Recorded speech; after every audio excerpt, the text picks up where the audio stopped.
Welcome to a brand new episode of History Glitch. Today, we are exploring a massive exploit in the 19th century American financial system.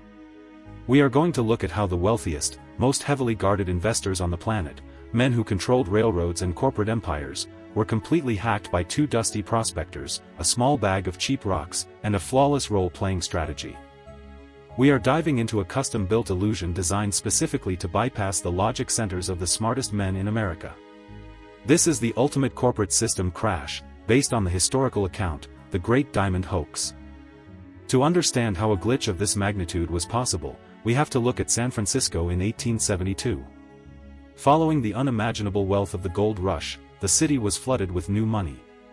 Financial titans, known as the bank crowd, were hunting for the next massive resource spawn. Having seen uneducated men pull millions straight out of the dirt, their baseline expectation for reality was permanently skewed. They wanted the next big loot drop, and their greed created a massive blind spot. Enter Philip Arnold and John Slack. If the American financial system was a complex tabletop role-playing game, Arnold and Slack were the ultimate background NPCs. They were completely ordinary, middle-aged prospectors. They wore dusty clothes, spoke with unpolished accents, and possessed absolutely no social standing or wealth. They were the last people anyone would suspect of engineering a multi-million-dollar psychological operation. But Arnold and Slack understood a fundamental rule: if you want to fool incredibly smart people, you do not act smarter than them. You act exactly like the ignorant pawns they expect you to be. One afternoon in 1872, Arnold and Slack walked into the Bank of California. Trembling, looking over their shoulders with perfectly practiced paranoia, they opened a leather sack and spilled a cascade of raw, uncut diamonds, rubies, and emeralds onto the counter. Word immediately reached William Ralston, the wealthy founder of the bank, and his partner, Asbury Harpending. When the bankers cornered the two prospectors, Arnold and Slack played their roles flawlessly, a critical hit on a deception check. They acted terrified. They stammered, claiming they had stumbled upon a remote field in Native American territory where the ground was literally covered in precious stones.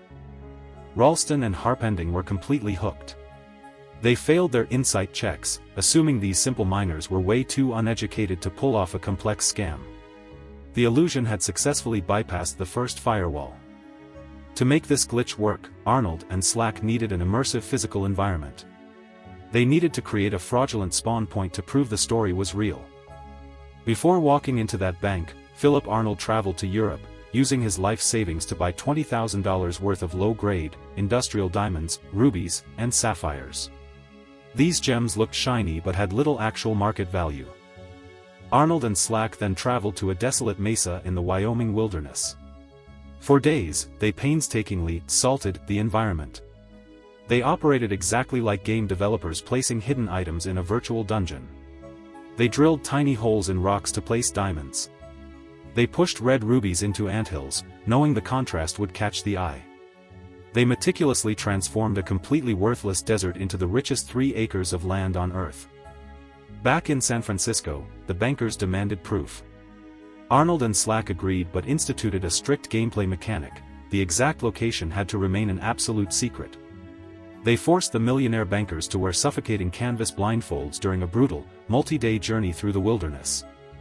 By the time the blindfolds were removed, the investors were exhausted, disoriented, and their passive perception was basically zero. Falling to their knees, they dug with bare hands and instantly found diamonds and rubies. The world building was so immersive that the investors completely abandoned all logical reasoning. Before floating a massive corporation, the bankers needed to beat the final bosses, the experts. They took a sample to New York City to meet Charles Tiffany, the legendary founder of Tiffany Co. Examining the uncut stones, Tiffany declared this single, small bag was worth a staggering $150,000, millions today. He confidently estimated the entire Wyoming field could be worth billions. But the investors needed one more verification. They hired Henry Janin, the most trusted and expensive mining engineer in the United States. Janin had the highest stats in the industry. If he blessed a mine, the stock market treated it as a guarantee. Taken on the same blindfolded journey, Janin spent just 2 days walking the perimeter. He saw gems in the dirt but crucially didn't bother to dig deep or question the underlying geology. Blinded by the confirmation bias of Tiffany's appraisal and the sheer excitement surrounding him, Jane drafted a glowing report declaring the diamond field an absolute reality. The simulation achieved total dominance. The bank crowd formed a massive mining company with a capital of $10 million. The Rothschild family, the wealthiest banking dynasty in Europe, immediately bought in. The most powerful men in the world were throwing millions at a mirage. Perfectly maintaining their characters, Arnold and Slack told the bankers they didn't want the stress of running a corporation. They graciously agreed to sell their entire stake for $600,000 in cash, a colossal fortune in 1872. They took the money and quietly walked away. The greatest corporate glitch in history remained active until an outside observer noticed a fatal error in the code. Clarence King was a brilliant government geologist mapping the 40th parallel. He wasn't looking to get rich quick and hadn't been blinded by the hype. Using his deep knowledge of terrain, he logically deduced the secret location in Wyoming and investigated without blindfolds. King didn't just look at the shiny rocks, he looked at the fundamental architecture of the biome. He immediately rolled a natural 20 on his investigation check. The environment was mathematically and geologically impossible. Diamonds, rubies, and emeralds form under vastly different geological conditions. They do not spawn together in the exact same topsoil.